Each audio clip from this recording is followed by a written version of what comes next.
Hello friends, welcome to YouTube channel the Vedic Gurus. वैदिक गुरुज में हम आपको जेई एडवांस की और जेई मेंस की तैयारी करवा रहे हैं। जेई मेंस का भी हमने आपको पूरा कंप्लीट क्वेश्चन पेपर सॉल्व कराया है जनवरी 2025 में जो आया था। और अगर आपका कोई वीडियो मिस हो गया तो आप ऊपर आई का बटन दबा के वहाँ से देख सकते हैं। नीचे डिस्क्रिप्शन बॉक्स में भी हमने सारी प्लेलिस्ट के लिंक डाल दिए हैं, वहाँ से भी आप हेल्प ले सकते हैं। जेई एडवांस के हम आपको सोल्यूशंस प्रोवाइड करवा रहे हैं। जेई एडवांस का पेपर आपको पता है जनवरी 2025 का बड़ा ही शानदार पेपर आया था और बड़ा इंटरेस्टिंग क्वेश्चंस थे उसके अंदर। जो भी बच्चे जेई एडवांस की तैयारी कर रहे हैं, जेई मेंस की तैयारी कर रहे हैं, नेक्स्ट आने वाले सेशंस की 2026, 27, 28 की बच्चे 9-10 में शुरू हो जाते हैं तैयारी करने, उनके लिए PYQs करना बहुत इंपॉर्टेंट होता है। पिछले पैटर्न को समझना बहुत ज़रूरी होता है कि किस टाइप के क्वेश्चंस पूछे गए हैं, कौन से चैप्टर में से ज़्यादा क्वेश्चन आए हैं, क्या स्ट्रेटजी यूज़ की गई थी, क्या ट्रिक्स लगी थी क्वेश्चंस में। ये सारी बातें हम आपको सिखा रहे हैं द वैदिक गुरुज में। हर क्वेश्चन का डिटेल्ड एनालिसिस, उस क्वेश्चन के पीछे अंदर डिटेल कॉन्सेप्ट क्या लगा है, क्या ट्रिक लगी, किस क्वेश्चन किस स्पेशलाइजेशन टेक्निक की वजह से वो क्वेश्चन स्पेशल क्वेश्चन बन गया और जेई एडवांस के लिए सिलेक्ट हो गया, वो सारी चीज़ें हम आपको बताएंगे द वैदिक गुरुज में। हमारा चैनल द वैदिक गुरुज अगर आपने अभी तक सब्सक्राइब नहीं किया तो अभी कर लें, वीडियो को लाइक ज़रूर करें और लास्ट तक पूरा देखें, बहुत मज़ा आने वाला है। डिटेल स्टडी वही बच्चे करते हैं जो सीरियस एस्पिरेंट्स होते हैं जेई एडवांस की और जेई मेंस की तैयारी कर रहे हैं। तो आइए शुरू करते हैं जेई एडवांस का पेपर 1 का फर्स्ट क्वेश्चन। देखते हैं क्या था।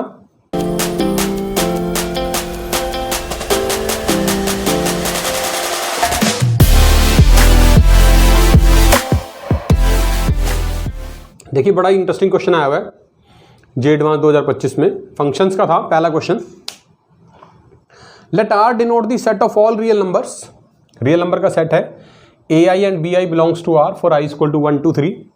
और फंक्शन डिफाइन किए हुए थे 3, f, g और h, real number two real number. fx क्या था? a1 plus 10x plus a2 10x square a3 x cube x4, मतलब बाई क्वाड्रेटिक इक्वेशन है कोई। gx भी सेम पैटर्न पे है, b1 plus 3x plus b2 x square b3 x cube plus x4। और जो तीसरा फंक्शन है hx, वो अलग से नहीं दे रखा था, इन्हीं दोनों को fx और gx को सब्ट्रैक्ट करने से आ रहा है। बस x की वैल्यू बदलनी थी आपको। hx निकालने के लिए क्या करना था? fx plus 1 minus gx plus 2, यानी fx में जहां x लिखा वहां x प्लस 1 लिखना था और gx में जहां x लिखा वहां x प्लस 2 लिखना था। दोनों को माइनस करते ही hx आ जाता। पूछा क्या था? पूछा था if fx is not equal to gx, जो ये फंक्शन दे रखे they are not equal for all x belongs to r, then coefficient of x cube पूछा गया था इन hx। मतलब ये जो hx निकलेगा इसमें x क्यूब का कोफिशिएंट क्या बनेगा। और ये 4 ऑप्शन हमें दे रखे थे इसके, हमें इनमें से बताना था कोई एक क्या आने वाला है। तो देखिए, सबसे पहले क्या करना है, मतलब कोफिशिएंट निकालना है x क्यूब का। किस में से निकालना है? hx में से। तो इसका मतलब पहले hx डिफाइन करना पड़ेगा और वो स्टेटमेंट में डिफाइंड है fx plus 1 minus gx plus 2। आपने वैल्यू पुट करनी है। तो देखिए लिख लेते हैं। सबसे पहले मान लीजिए मैं fx प्लस 1 की वैल्यू लिख लेता हूँ। तो ये मेरा fx है, जहाँ जहाँ x लिखा है मैं x प्लस 1 लिख दूंगा। a1 plus 10 into x plus 1 plus a2 into x plus 1 whole square plus a3 X plus 1 whole cube और x4 की जगह x plus 1 raise to power 4। ये मान लेते हैं इक्वेशन 1 है मेरी। सिमिलरली मुझे माइनस करना है क्या? gx plus 2। तो मैं gx प्लस 2 लिख लेता हूँ यहाँ पर। देखिए, मतलब जो ये फंक्शन है मेरा gx b1 वाला, b1 b2 b3 वाला, इसमें x की जगह पर मुझे x प्लस 2 लिखना। अब तो b1 plus 3 into x plus 2 b2 x plus 2 whole square b3 x plus 2 whole cube और x plus 2 raise to power 4। ये इक्वेशन 2 आ गई। इन दोनों को माइनस करते ही hx आ जाएगा। तो ये लीजिए, इन दोनों को माइनस कर देते हैं और यहाँ पर लिख देते हैं hx की। माइनस कर दिया हमने और hx आ गया। अब सारा माइनस करके लिखने की आपको जरूरत नहीं थी। क्यों? क्योंकि पूछा क्या था? ये कोफिशिएंट ऑफ x क्यूब। तो हमें सिर्फ x क्यूब की टर्म लिख लेते हैं जब कोफिशिएंट ही x क्यूब का बताना है। तो देखिए, जो पहली टर्म है इसको जब माइनस करूंगा मैं तो मेरे पास a1 माइनस b1 आएगा। कॉन्स्टेंट टर्म है, वो लिखने की जरूरत नहीं है।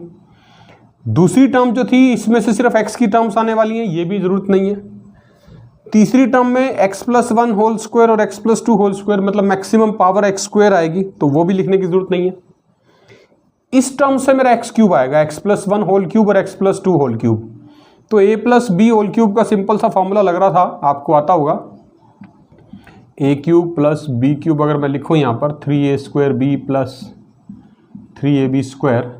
तो इस फॉर्मूले के अकॉर्डिंग देखिए, अगर मुझे सिर्फ एक्स क्यूब का कोफिशिएंट चाहिए तो ए क्यूब यानी मेरा एक्स ये रहा, मुझे ए क्यूब वाली टर्म लिखने की जरूरत है, फर्स्ट टर्म सिर्फ, यानी a3x क्यूब, और माइनस करना है मुझे यहां पर क्योंकि, तो माइनस b3 यहां से एक्स क्यूब, एक तो यहां से मिलेगी एक्स क्यूब वाली टर्म, एक ये जो पावर 4 है इसमें से भी मिलेगी जब इनको माइनस करेंगे, तो प्लस लगा के माइनस करना। देखिए बाइनोमियल थ्योरम का यूज करना सिखाऊंगा मैं आपको, और आपने जनरल टर्म निकालनी सीखी हुई है, x plus 1 raise to power 4 में क्या लिखेंगे, जिसमें एक्स क्यूब आएगा 4c1 डायरेक्ट लिखेंगे, सिर्फ एक्स क्यूब वाली टर्म चाहिए, ये वाला मेरा एक्स क्यूब है 4c1, तो एक्स की पावर दोनों का डिफरेंस एक्स क्यूब, और ये b है प्लस 1 यानी 1, तो जो सुफिक्स में लिखा है 1 वो इसकी पावर, माइनस यहाँ से लिखना है एक्स प्लस 2 में से क्या बनेगा 4c1 एक्स क्यूब, और यहाँ पर क्योंकि 2 लिखा है तो इन 2 में 2 रेज़ टू पावर 1 यहाँ से मिलेगा।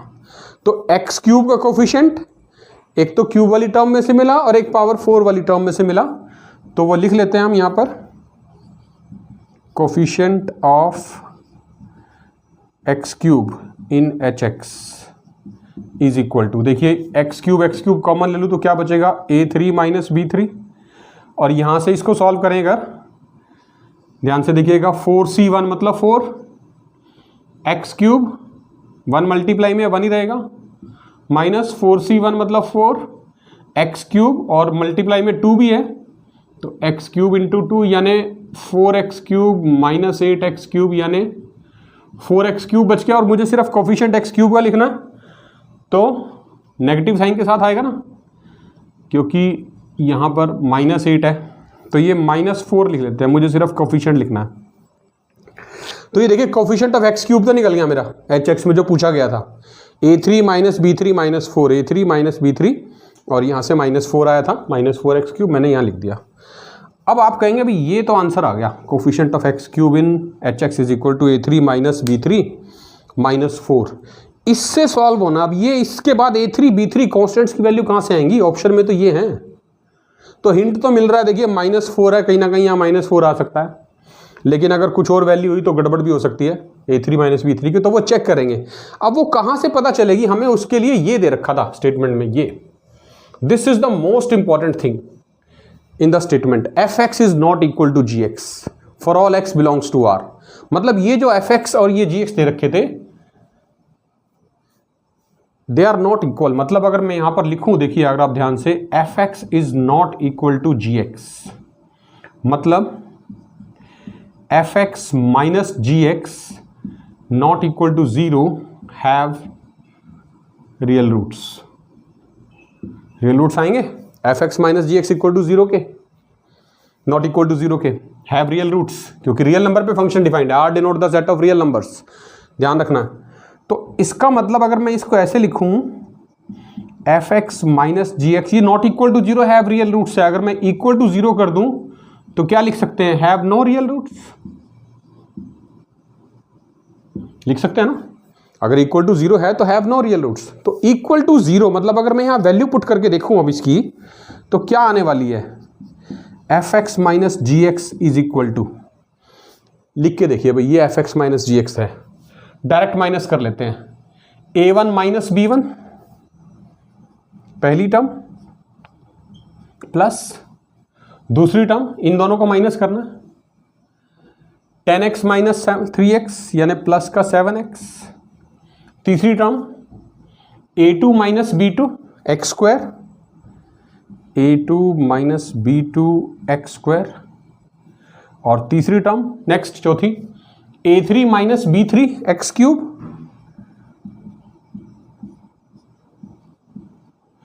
और x4 माइनस x4 ये तो कट ही जाएंगे, तो मतलब ये तो आएगा ही नहीं, तो 0 is equal to 0 have no real roots. ये बन गई बात, ये हमने fx माइनस gx लिख लिया, इक्वल टू 0 भी रख दिया, और ये कह रहे हैं हम यहां पर कि हैव नो रियल रूट्स। अब आप इमेजिन करके देखिए, सोच के देखिए कि ये जो इक्वेशन आई है this is a cubic equation, और क्यूबिक इक्वेशन के हम कह रहे हैं नो रियल रूट्स, कोई भी रियल रूट नहीं है, दिस इज नॉट पॉसिबल।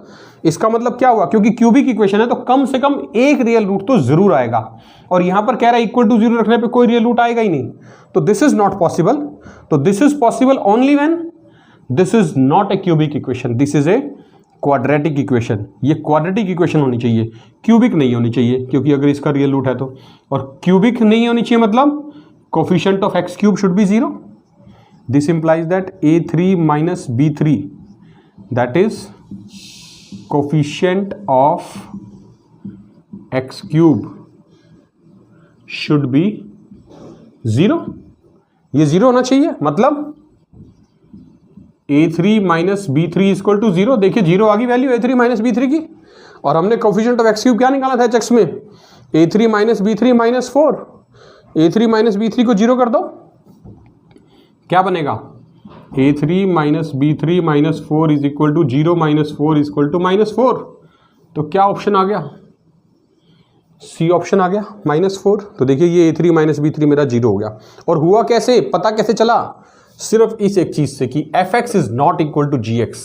हमने ये पता लगाया कि क्यूबिक इक्वेशन अगर इक्वल टू 0 आ रही है और उसका कोई रियल रूट नहीं है तो यह पॉसिबल नहीं है, क्योंकि क्यूबिक इक्वेशन का कोई ना कोई एक रियल रूट जरूर होगा। यही इस क्वेश्चन की स्पेशलिटी थी, यही इसके अंदर ट्रिक थी कि बच्चों को ये सोचना था कि क्यूबिक इक्वेशन है तो कोई ना कोई एक रियल रूट जरूर होगा, वरना इक्वेशन एग्जिस्ट नहीं करेगी, मतलब ये क्वाड्रेटिक होनी चाहिए। तो इसीलिए कोफिशिएंट ऑफ एक्स क्यूब हमने 0 किया, और जिससे हमारे पास ये वैल्यू निकल के आ गई -4।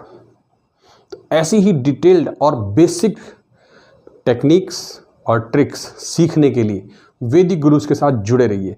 हम कंप्लीट क्वेश्चन पेपर आपके लिए सॉल्यूशन लेके आएंगे, जेई मेंस पेपर 1 का भी, एडवांस पेपर 1 का भी और पेपर 2 का भी, 2025 का जो हुआ था।